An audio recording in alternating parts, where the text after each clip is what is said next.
the king's own niece, granddaughter of the late Queen Elizabeth, literally turned away at the gates, like a stranger, like a nobody.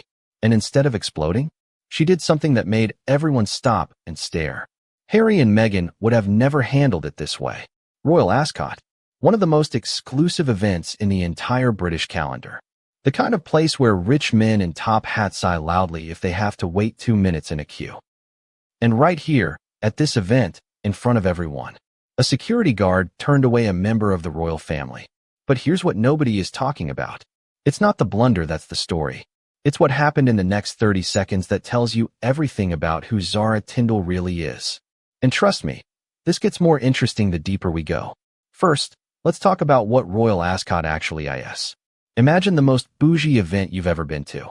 Now multiply that by 1,000. We're talking morning suits, exclusive enclosures, people who treat a 2-minute queue like a personal insult.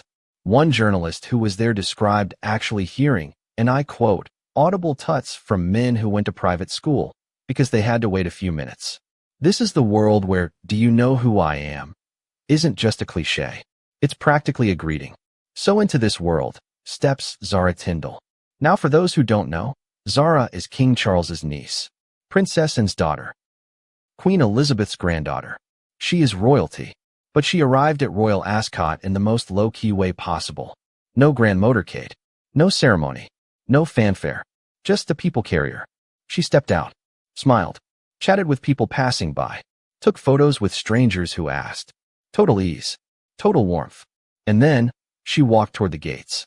A Bihan Jo Hua, would Ji any expect Nahi Kiya, a security guard, just doing his job, made an honest mistake, and turned Zara Tindall away. Let that sink in. The king's niece, told she couldn't enter, at one of Britain's most famous royal events. Now stop for a second. Think about how most people in that crowd would have reacted. We literally just talked about men tooting over a 2-minute wait. This woman had every right in the world to go full, "Do you know who I am?" She had the title, the lineage, the history.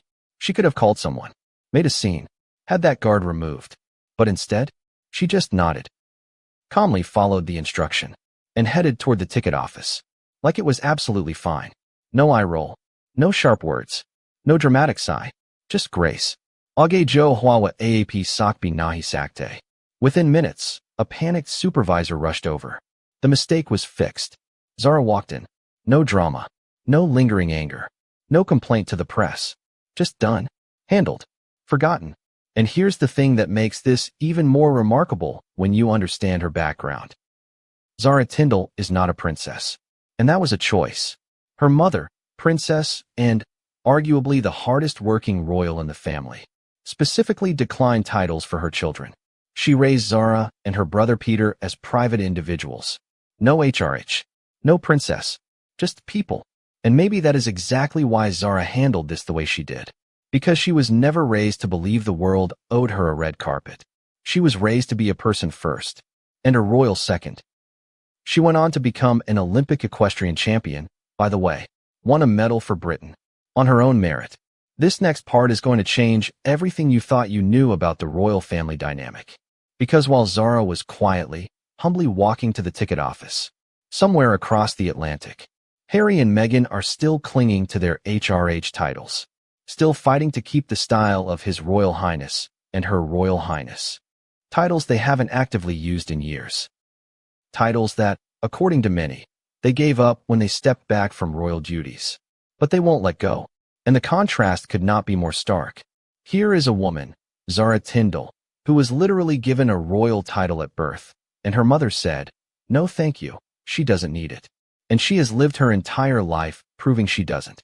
And there are two people who chose to leave the royal family, who are still holding on to the symbols of a life they said they didn't want. Think about that. The journalist who witnessed the Ascot moment said it plainly. It is hard to imagine Harry and Meghan, especially Meghan, responding with the same class. And that's not a dig. That's just the truth of the moment. Zara walked back to that gate with a supervisor. Head high, smile intact, posed for photographs effortlessly once inside. And the whole thing? Over in minutes. Remember the hook from the beginning of this video? The king's niece, turned away like a nobody? She didn't need a title to walk through those gates with dignity. She already had something more powerful. Character. So here's what I want to know. In a royal family that is trying so hard to modernize, to stay relevant, to earn public respect, is Zara Tindall quietly the blueprint? No title, no drama, no ego, just class. Comment below. Do you think the royals could learn something from Zara? Or do you think titles and traditions still matter? Team Zara. Or do you think Harry and Meghan get an unfair amount of criticism? Drop it below. I read every single one. And if you found this video interesting, you know what to do. Like, share, and make sure you're subscribed. Because the royal drama, it is far from over.